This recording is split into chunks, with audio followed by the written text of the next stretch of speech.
ఓం శాంతి. నేను బాబ్దాదా యొక్క అతి ప్రియమైన రాజా బిడ్డను. పరమాత్మునికి ప్రియమైన బిడ్డను.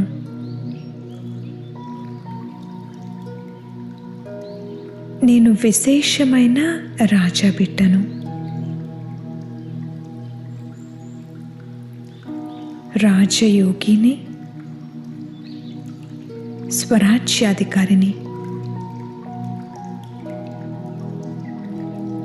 నేను భవిష్యత్తులో పొందబోయే అఖండ రాజ్యాధికారంతో పోలుస్తూ వర్తమానంలోని నా కంట్రోలింగ్ పవర్ను, రూలింగ్ పవర్ను చెక్ చేసుకుంటున్నాను.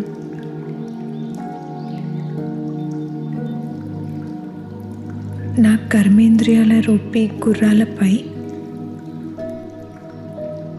స్వయం యొక్క కంట్రోల్ను చెక్ చేసుకుంటున్నాను.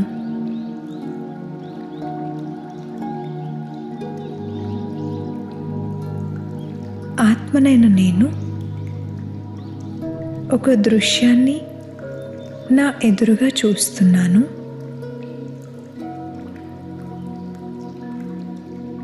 ఒక విశాలమైన భవ్యమైన కోట,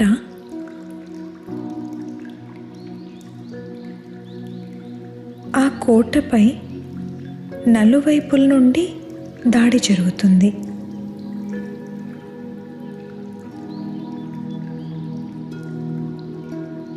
ఆ కోట గోడలపై రకరకాల ఆయుధాలతో దాడులు జరుగుతున్నాయి.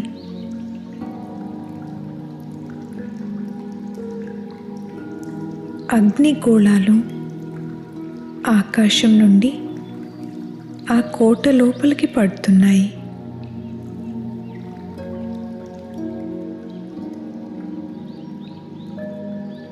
శత్రువులు ఆ కోట ద్వారాలను పడగొట్టేందుకు ప్రయత్నిస్తున్నారు.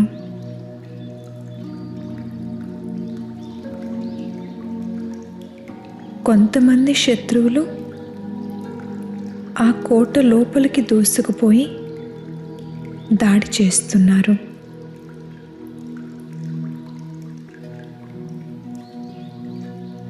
రాజు మరియు అతని సైన్యం యుద్ధం చేస్తున్నారు,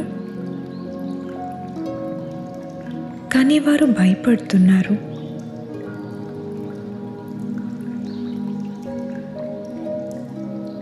ఇప్పుడు రాజు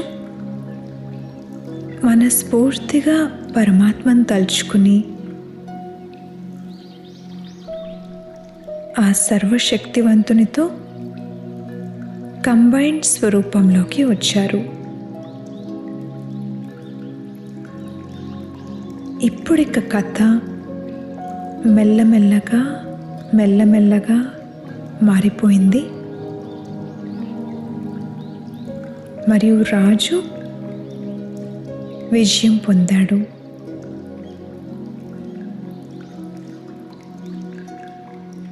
ఈ యుద్ధం యొక్క దృశ్యం వర్తమాన సమయంలో నా పురుషార్థి జీవితం యొక్క సూక్ష్మ దృశ్యం.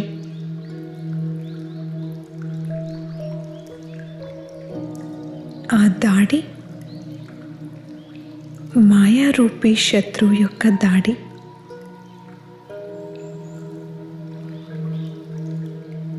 ఆ అగ్నిగోళాలు వాయుమండలంలో వ్యాపించిన నెగటివ్ సంస్కారాలు.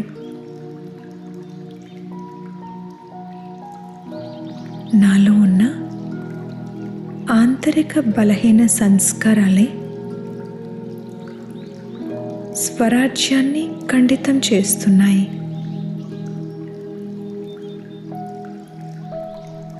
విశేషంగా వ్యర్థం ఆలోచించడం, వ్యర్థంగా సమయాన్ని పోగొట్టడం, వ్యర్థ మాటలు, వ్యర్థ నడవడిక, నిర్లక్ష్యంతో కూడిన సంస్కారాలు, ఈ రకరకాల ఆయుధాలు దాడి చేస్తున్నాయి.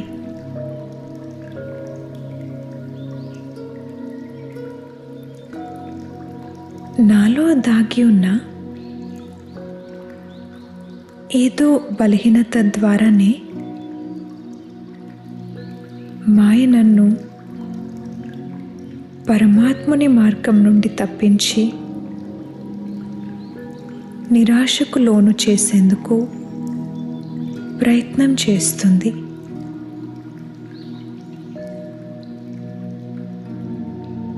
సరిగ్గా ఆ సమయంలోనే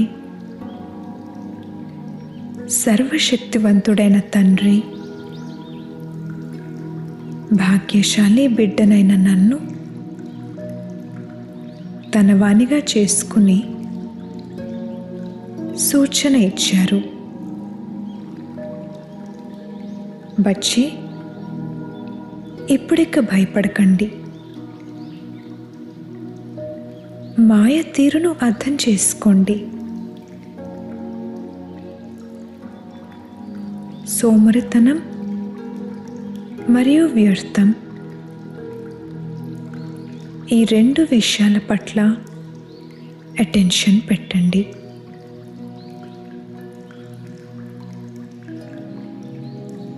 నేను బాబా తోడు మరియు కంబైన్డ్ స్వరూపం యొక్క ప్రాక్టికల్ అనుభవాన్ని ఎమర్జ్ చేస్తున్నాను. బాబా కాకుండా నా వారంటూ ఇంకెవరున్నారు? బాబా నా కోసమే కదా ఉన్నారు. ఆల్మైటీ అథారిటీ నాతో పాటు ఉన్నారు. వారి సర్వశక్తుల శక్తిని నేను స్వయంలో ఎమర్జ్ రూపంలో అనుభవం చేస్తున్నాను.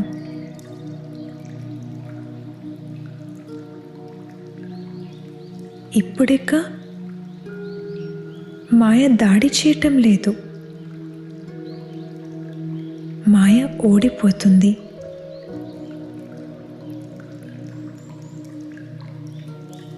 సర్వశక్తివంతుడైన తండ్రి యొక్క స్మృతితో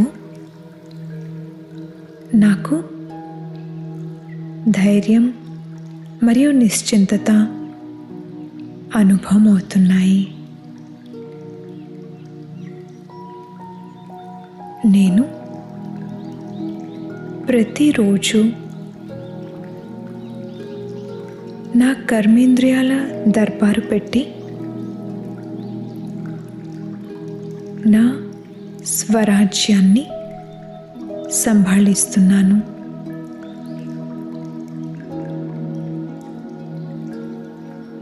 బాబా సమానంగా కర్మాతీతంగా అయి బాబాతో పాటు వెళ్ళేందుకు సిద్ధమవుతున్నాను. నేను బాబా శక్తిని స్వయంలో అనుభవం చేస్తున్నాను.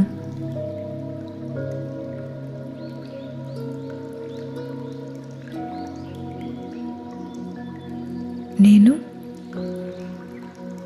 బాబా యొక్క ఈ శక్తిని నా సహచరులకు కూడా అనుభవం చేయిస్తాను.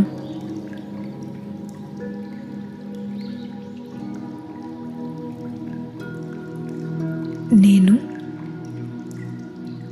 ఇతరుల విషయాలను, ఇతరుల తప్పులను నాలో ఇముడ్చుకునే రాజును.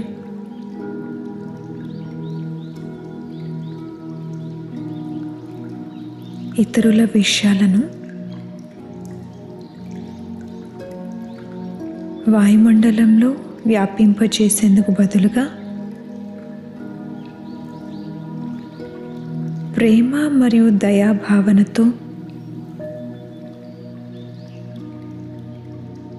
వాటిని నాలో ఇముడ్చుకునే గొప్ప రాజును.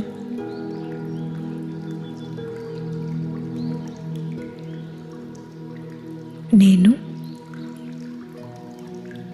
నా సేవా సహచరులతో పాటు సంఘటితంగా ఉంటూనే ఇటువంటి స్థితిని తయారు చేసుకుంటూ తక్కువ శ్రమతో ఎక్కువ సఫలతను పొందే ఆత్మను.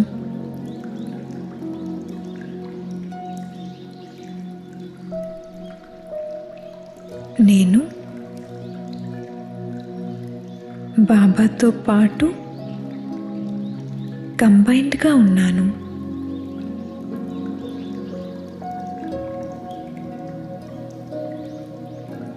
నేను స్వరాజ్యాధికారి ఆత్మను.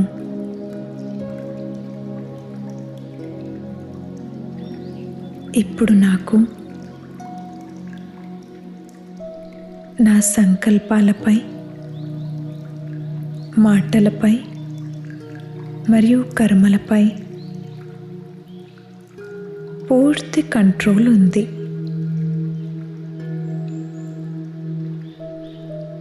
నేను తీవ్ర పురుషార్థిని.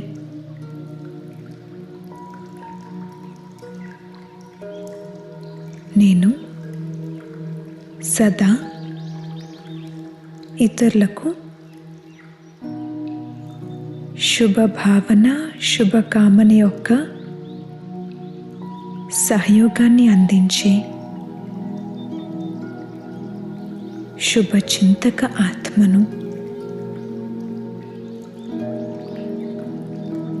నేను అఖండ రాజ్యానికి పాత్రుడిని.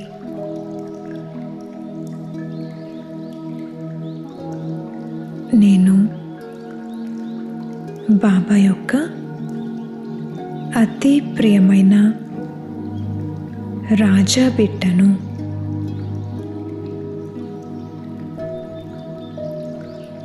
ఓం శాంతి.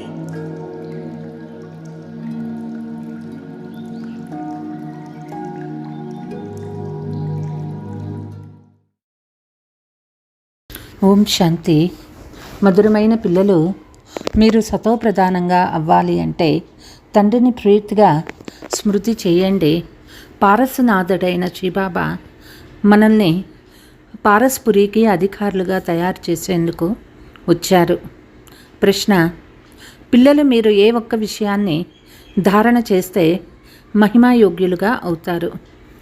జవాబు: చాలా నిర్మాణ చిత్తులుగా అవ్వండి. ఏ విషయంలోనూ అహంకారం ఉండకూడదు. చాలా మధురంగా తయారవ్వాలి. అహంకారం వస్తే శత్రువులు తయారవుతారు. శ్రేష్టంగా లేక నీచంగా పవిత్రత ఆధారంతోనే అవుతారు. పవిత్రంగా ఉన్నప్పుడు గౌరవం ఉంటుంది. అపవిత్రంగా అయితే అందరికీ తల వంచి నమస్కరిస్తారు. ఓం శాంతి. ఆత్మీయ తండ్రి కూర్చొని పిల్లలకు అర్థం చేయిస్తూ ఉన్నారు. నేను ఈ పిల్లలకు అర్థం చేయిస్తున్నానని తండ్రి కూడా భావిస్తారు. భక్తి మార్గంలో భిన్న నామాలతో అనేక చిత్రాలను తయారు చేస్తారని పిల్లలకు తెలుసు. ఉదాహరణకి నేపాల్లో పారస్నాథుని గౌరవిస్తారు. అక్కడ వారిది చాలా పెద్ద మందిరం ఉంది. కానీ అందులో ఏమీ లేదు. 4 ద్వారాలున్నాయి, 4 మూర్తులున్నాయి. 4వ దానిలో కృష్ణుని మూర్తిని ఉంచారు. ఇప్పుడేమైనా కొద్దిగా మార్పులు జరిగి ఉండవచ్చు. ఇప్పుడు పారస్నాథుడిని తప్పకుండా శిబాబానే అంటారు. మనుషులనే వారే పారస్ బుద్ధి కలవారిగా చేస్తారు. కాబట్టి మొట్టమొదట వారికి అత్యంత ఉన్నతమైన వారు భగవంతుడని, వారి తర్వాతనే పూర్తి ప్రపంచమని వారికి అర్థం చేయించాలి. సూక్ష్మవతనంలో సృష్టే లేదు. తర్వాత లక్ష్మీనారాయణులు అంటే విష్ణువు వస్తారు. వాస్తవానికి విష్ణు మందిరం కూడా తప్పే. విష్ణువు చతుర్భుజుడు. 4 భుజాలు కల మనుషులెవరూ ఉండరు. తండ్రి తెలియచేస్తూ ఉన్నారు, వీరు లక్ష్మీనారాయణులు. ఇద్దరినీ కలిపి విష్ణువుగా చూపించారు. లక్ష్మీనారాయణులు ఇద్దరూ వేరువేరు. సూక్ష్మవతనంలో విష్ణువుకి 4 భుజాలు ఇచ్చేశారు. అంటే ఇద్దరిని కలిపి చతుర్భుజునిగా చేశారు. కానీ అలాంటి మనిషి ఎవ్వరూ ఉండరు. మందిరాలలో చూపించే చతుర్భుజ విష్ణువు సూక్ష్మవతన్ వాసి. చతుర్భుజంలో శంకు, చక్ర, గద, పద్మాలు మొదలైనవి ఇస్తారు. అలాంటిది ఏమీ లేదు. చక్రం కూడా పిల్లలైన మీదే. నేపాల్లో విష్ణువు యొక్క పెద్ద చిత్రాన్ని క్షీరసాగరంలో చూపిస్తారు. పూజా రోజుల్లో కొద్దిగా పాలు వేస్తారు. తండ్రి ఒక్కొక్క విషయాన్ని బాగా అర్థం చేయిస్తారు. ఈ విధంగా విష్ణువు అర్థమును ఎవరూ అర్థం చేయించలేరు. తెలియనే తెలియదు. భగవంతుడే స్వయంగా అర్థం చేయిస్తూ ఉన్నారు. శివబాబాను భగవంతుడు అని అంటారు. ఉన్నది ఒక్కరే. భక్తి మార్గంలో అనేక పేర్లు పెట్టేశారు. ఇప్పుడు మీరు అనేక పేర్లు తీసుకోరు. భక్తి మార్గంలో చాలా దెబ్బలు తింటారు. మీరు కూడా తిన్నారు. ఇప్పుడు మీరు మందిరాలు మొదలైనవి చూపినప్పుడు అత్యంత ఉన్నతమైన వారు భగవంతుడు, పరమాత్మ, నిరాకార పరంపిత పరమాత్మ అని అర్థం చేయిస్తారు. ఆత్మ శరీరం ద్వారా చెప్తుంది, ఓ పరంపిత అని అంటుంది. తర్వాత వారిని జ్ఞానసాగర్లు, సుఖసాగర్లు అని మహిమ చేస్తారు. భక్తి మార్గంలో ఒక్కరికే అనేక చిత్రాలు ఉన్నాయి. జ్ఞాన మార్గంలో అయితే జ్ఞానసాగర్లో ఒక్కరే. వారు పతిత పావనులు, సర్వుల సద్గతి దాత. మీ బుద్ధిలో పూర్తి చక్రమంతా ఉంది. శ్రేష్టాతి శ్రేష్టమైన పరమాత్మ అని వారి కొరకే మహిమ ఉన్నది. స్మరణ చేసి చేసి సుఖాన్ని పొందండి. అంటే ఒకే తండ్రిని స్మృతి చేస్తూ ఉండండి. అంటే స్మరిస్తూ ఉంటే శారీరక కలక్లేశాలు తొలగిపోతాయి. జీవన్ముక్తి పదవిని పొందుకుంటారు. ఇది జీవన్ముక్తి కదా. తండ్రి ద్వారా సుఖ వారసత్వం లభిస్తుంది. ఇతడు ఒక్కడే పొందుకోడు. రాజధాని తప్పకుండా ఉంటుంది కదా. అంటే తండ్రి రాజధానిని స్థాపన చేస్తూ ఉన్నారు. సత్యయుగంలో రాజు, రాణి, ప్రజలు అందరూ ఉంటారు. మీరు జ్ఞానాన్ని ప్రాప్తి చేసుకుంటున్నారు కనుక మీరే వెళ్ళి గొప్ప కులంలో జన్మ తీసుకుంటారు. చాలా సుఖం లభిస్తుంది. రాజధాని స్థాపన అయినప్పుడు చీచీ ఆత్మలన్నీ శిక్షలు అనుభవించి వాపస్ వెళ్ళిపోతాయి. తమ తమ విభాగాలలోకి వెళ్ళి కూర్చుంటాయి. ఇప్పుడున్న ఆత్మలన్నీ వస్తాయి. తర్వాత వృద్ధి చెందుతూ ఉంటుంది. పైనుండి ఎలా వస్తారో బుద్ధిలో ఉండాలి. 2 ఆకులకి బదులు 10 ఆకులు ఒక్కసారిగా వస్తాయని కాదు. అలా జరగదు. నియమానుసారంగానే ఆకులు వెలువడతాయి. ఇది చాలా పెద్ద వృక్షము. ఒక రోజులో లక్షల మంది వృద్ధి అయినా చూపిస్తారు. మొదట శ్రేష్టాతి శ్రేష్టమైన వారు భగవంతుడు.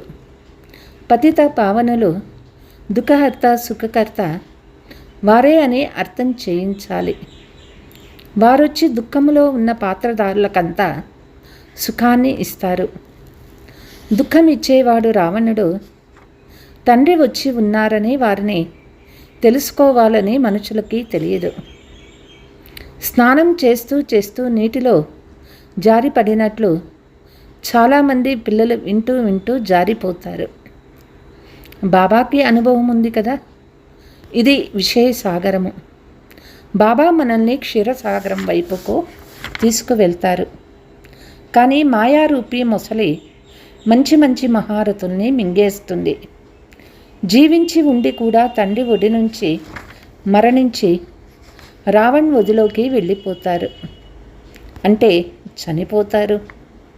శ్రేష్టాతి శ్రేష్టమైన తండ్రి రచనను రచిస్తారని పిల్లలైన మీ బుద్ధిలో ఉంది.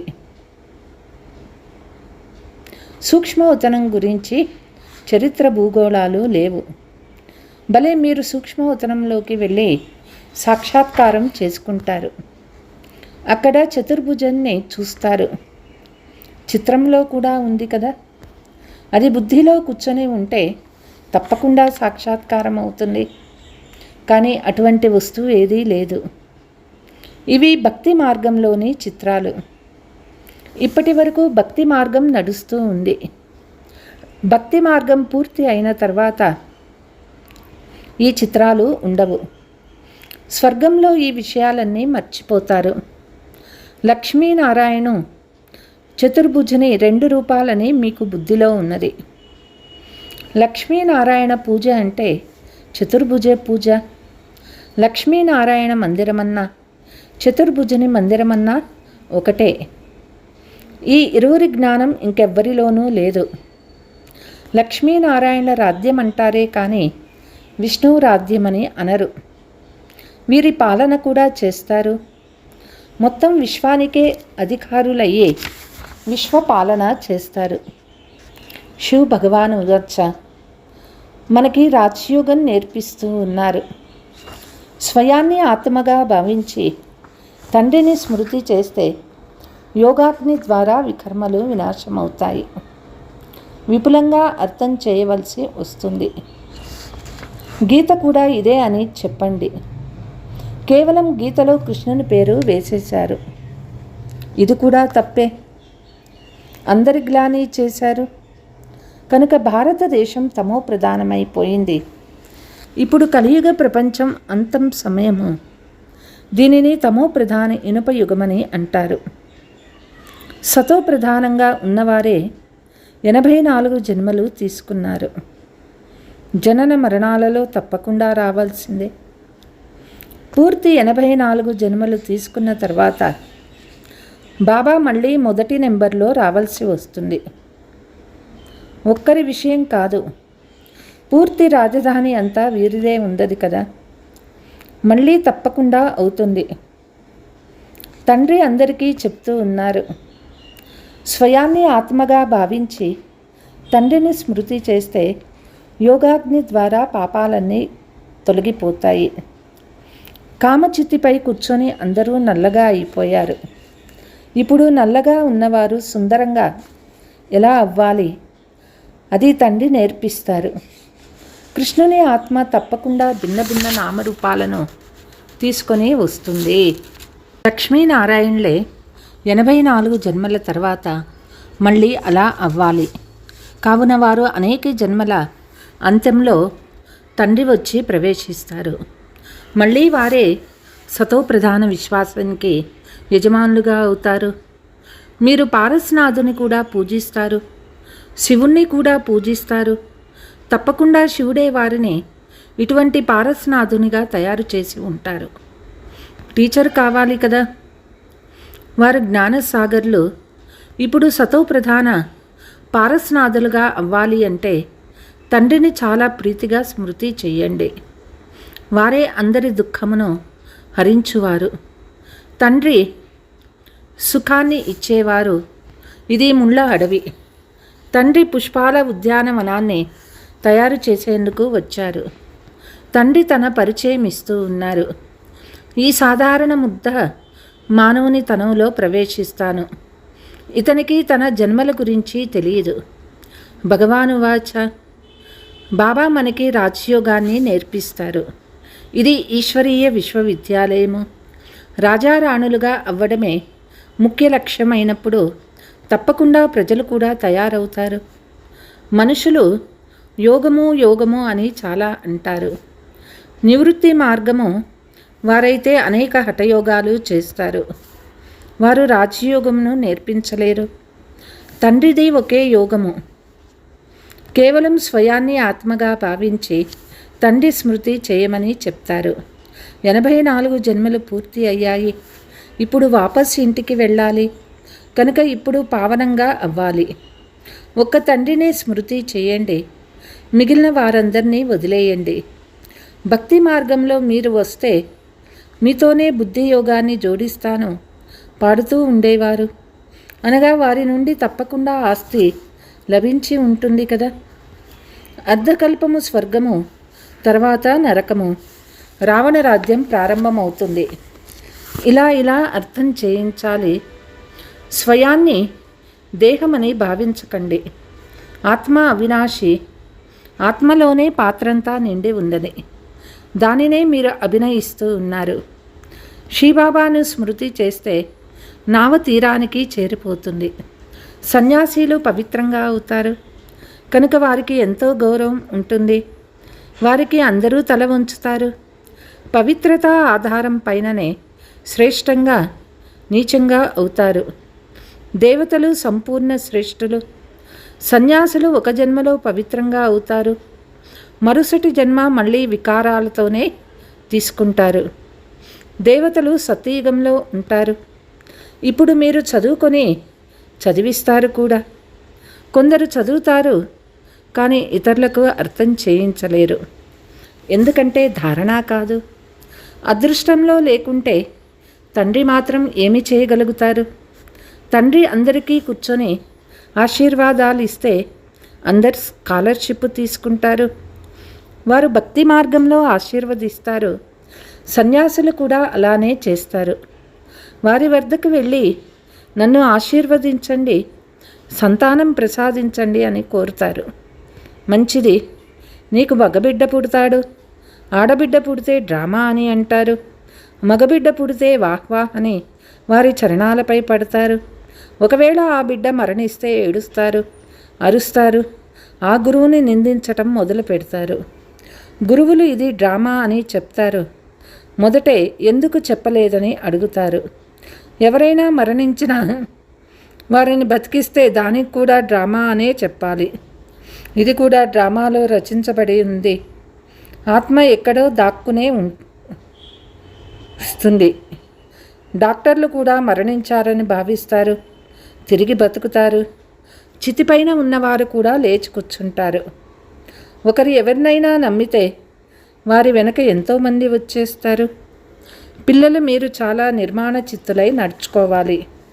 కొద్దిగా కూడా అహంకారం ఉండరాదు. కొద్దిగా అహంకారం చూపించిన శత్రుత్వం పెరిగిపోతుంది. చాలా మధురంగా ఉండి నడుచుకోవాలి. నేపాల్లో కూడా ప్రసిద్ధమవుతుంది. ఇప్పుడు ఇంకా పిల్లల మహిమ సమయం రాలేదు. లేకుంటే వాళ్ళ స్థావరాలన్నీ ఎగిరిపోతాయి. పెద్ద పెద్దవారు మేలుకొని పెద్ద పెద్ద సభలలో చెప్తే వారి వెనక అనేక మంది వచ్చేస్తారు. ఎవరైనా ఎంపీ కూర్చొని భారతదేశపు రాజయోగాన్ని బ్రహ్మ కుమారీలు తప్ప ఇతరులెవ్వరూ నేర్పించలేరని మహిమ చేయాలి. ఇటువంటి ఇంకా వెలువడలేదు. పిల్లలు చాలా చాలా తెలివైన వారిగా చమత్కారవంతులుగా అవ్వాలి. ఎవరెవరు ఎలా ఉపన్యసిస్తారో నేర్చుకోవాలి. సర్వీస్ చేసేందుకు యుక్తి బాబా నేర్పిస్తారు. బాబా ఏ మురళిని నడిపించారో కల్పకల్పము ఖచ్చితంగా అలాగే నడిపించి ఉంటారు. డ్రామాలో రచించబడి ఉంది. అలా ఎందుకు అని ప్రశ్న రాకూడదు. డ్రామా అనుసారం ఏది అర్థం చేయించాలో అది అర్థం చేయించారు. అదే అర్థం చేయిస్తూ ఉంటాను. మనుషులు అనేక ప్రశ్నలు అడుగుతారు. మొదట మన్మనాభవ అయిపోండి అని వారికి చెప్పండి. తండ్రిని తెలుసుకోవటం వల్ల మీరు అంతా తెలుసుకుంటారు. అచ్చా, మీఠే మీఠే సికీలతే బచ్చోం ప్రతి మాత్ పితా బాప్ దాదా కా యాద్ ప్యార్ और गुड मॉर्निंग। रूहानी बाप की रूहानी बच्चों को नमस्ते। हम रूहानी बच्चों की रूहानी मात पिता बाप दादा को याद प्यार गुड मॉर्निंग నమస్తే నమస్తే. సర్వీస్ చేసే యుక్తులు నేర్చుకొని చాలా చాలా తెలివైన వారిగా చమత్కారులుగా తయారవ్వాలి. ధారణ చేసిన తర్వాత ఇతరుల ద్వారా ధారణ చేయించాలి. చదువు ద్వారా తమ అదృష్టాన్ని తామే తయారు చేసుకోవాలి. ఏ నిమిషంలోనూ కొద్దిగా కూడా అహంకారము చూపించరాదు. చాలా చాలా మధురంగా నిర్మాణ చిత్తులుగా అవ్వాలి. మాయారూపీ మొసలి నుండి మిమ్మల్ని మీరు చాలా సంపాదించుకోవాలి. వరదానము: గతించిన దానిని శ్రేష్టమైన విధి ద్వారా గతింపచేసి స్మృతి చిహ్న స్వరూపంగా తయారు చేసుకునే పాస్ విత్ హానర్ భవ. పాస్ట్ ఈజ్ పాస్ట్ అవ్వనే అవ్వాలి. సమయము మరియు దృశ్యము అన్నీ గడిచిపోతాయి. కానీ గౌరవపూర్వకంగా ఉత్తీర్ణులై ప్రతి సంకల్పము లేక సమయాన్ని దాటుకోండి. అంటే గతించిన దానిని ఎటువంటి శ్రేష్ఠ విధి ద్వారా గతింప చేయాలి అంటే అవి గుర్తు చేసుకొస్తేనే హృదయం నుండి వాహ్ వాహ్ అనే మాటలు రావాలి. ఇతర ఆత్మలు గతించిన మీ కథ ద్వారా పాఠం నేర్చుకోవాలి. మీ గతము స్మృతి చిహ్న రూపంగా అయితే మీ కీర్తన అలాగే మీ కీర్తిని పాడుతూ ఉంటారు. స్లోగన్: స్వంత కళ్యాణానికి శ్రేష్ఠ ప్లాన్ తయారు చేయండి. అప్పుడు విశ్వసేవలో సకాశ లభిస్తుంది. అచ్చా, ఓం శాంతి.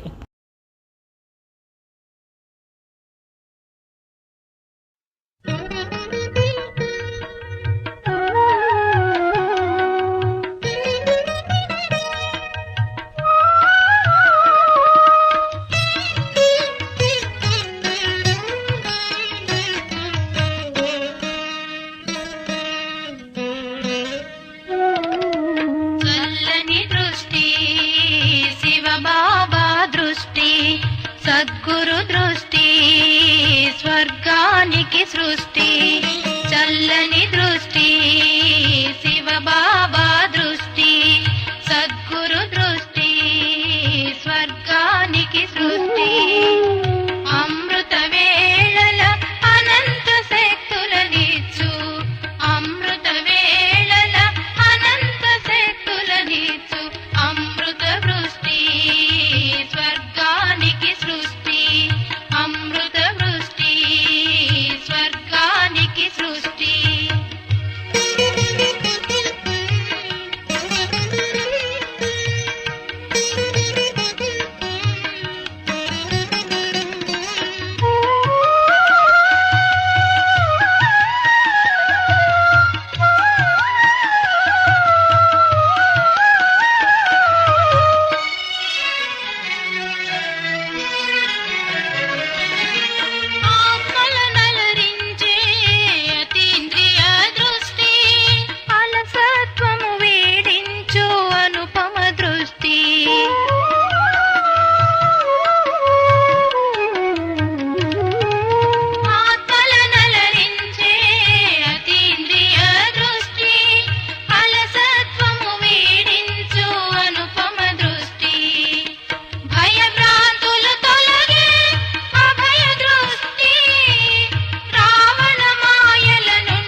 సంయోగ దృష్టి